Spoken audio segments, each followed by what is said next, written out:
Ուկրաինայի ճգնաժամը հաղթահարելու ու պատերազմը դադարեցնելու թեմայով Մոսկվայում կայացած ռուս-ամերիկյան լավատեսություններ շնչող բանակցություններից հետո գործընթացին միանում են երկու գերտերությունների առաջնորդները։ Ֆլորիդայից Վաշինգտոն վերադարձի ճանապարհին Սպիտակ տան ղեկավարը օդանավում լրագրողներին հայտնել է Պուտինի հետ շփման ժամկետների մասին։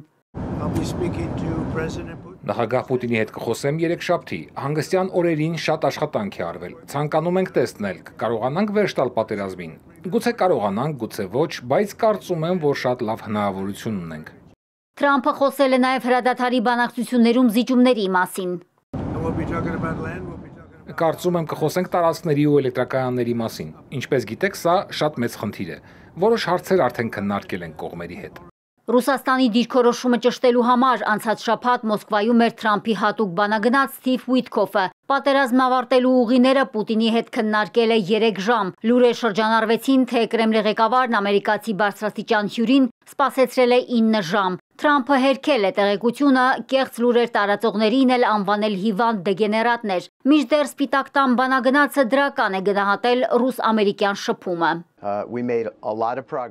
Հանդիպման ընթացքում մեծ առաջընթաց ենք գրանցել, շատ առանձնահատկությունների շուրջ ենք զրուցել։ Ընդգծել եմ, որ լուրջ տարաձայնություններ կան Ռուսաստանի եւ Ուկրաինայի միջև։ Արդյունքում հնարավոր եղավ կրճատել անհամաձայնությունները։ Սթիվ Ուիթքոֆի պնդմամբ 2000 կիլոմետրանոց առաջնագծի բարդ վիճակը մանրամասն քննարկում է պահանջում, սակայն պետք է հաշվի առնել, որ Կուրսկի մարզն այդ 2000 կիլոմետրից դուրս է։ Թրամփ-Պուտին բանակցությունների ժամկետն ու դրական ելքը ապահովելու համար կողմերը շարունակում են շփումները արտաքին քաղաքական գերատեսչությունների մակարդակով։ Սերգեյ Լավրովն ու Մարկո Ռուբիոն հեռախոսազրույցի ժամանակ պայմանավորվել են շարունակել Մոսկվա-Վաշինգտոն հաղորդակցության վերականգնման ուղղված ջանքերը։ Քննարկման առանցքում է եղել արաբական հանդիպման արդյունքներն ու դեպի խաղաղ գործընթաց տանող հետագա քայլերը։ Մարկո Ռուբիոն մեկնաբանել է նաև Պուտինի հետ ամերիկացի բանագնացի տետատետ հանդիպումը։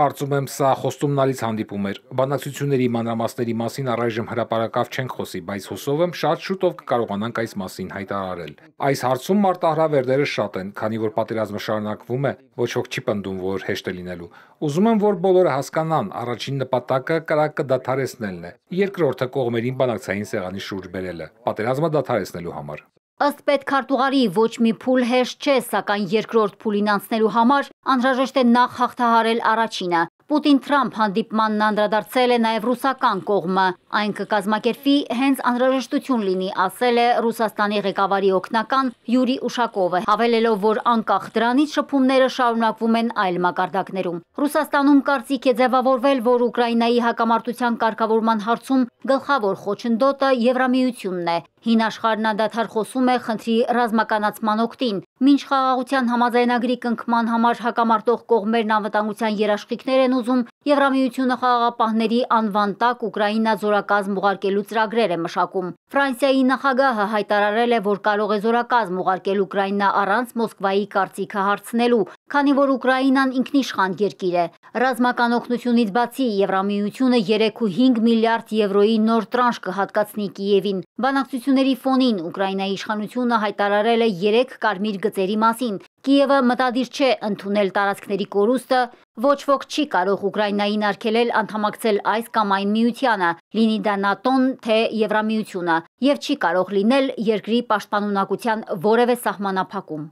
Մարիկ Օստանյան, Էպիկենտրոն։